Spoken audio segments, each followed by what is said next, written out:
کیا لہوم کا ترجمہ اس میں آ گیا؟ آگے ہے؟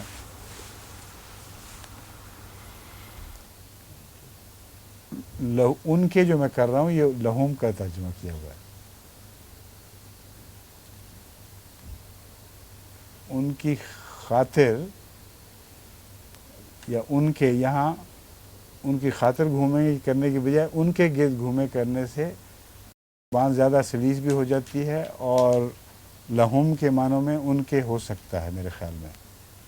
جی عامر صاحب ہو سکتا ہے نا؟ ہاں جی. اور وہ سارا اشتباہ جو پہلا تھا وہ سارا دور ہو جاتا ہے. پہلے مضمون کے ساتھ یہ ساری بات مطابقت رکھتی ہے، ورنہ یہ جو مولوی لوگ ہیں انہوں نے غلمان پتہ نہیں کیا بنایا ہوا ہے. نہایت بیہودہ ترجمے غلمان کے کرتے ہیں یہ لوگ، اور پھر وہی تفریق، جنس کی تفریق بیچ میں آ گئی.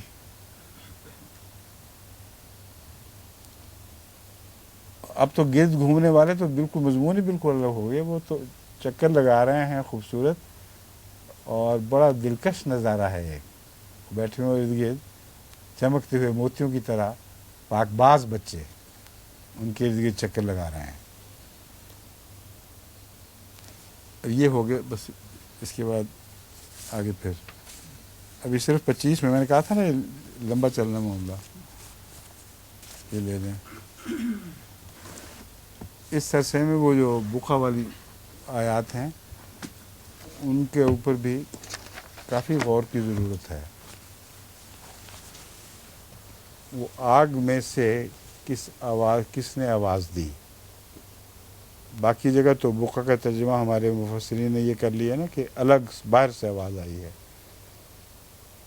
من فی النار، اس کو پکارا گیا ہے، یعنی پکارنے والا باہر ہے اور جو آگ میں ہے اس کو پکارا گیا ہے. اس سے مراد میں نے انبیاء لیے ہیں، ٹھیک ہے، جو نار عشق میں ہیں. پھر وہ مضمون سارا درست ہو کے آگے بڑھ جاتا ہے. ٹھیک ہے.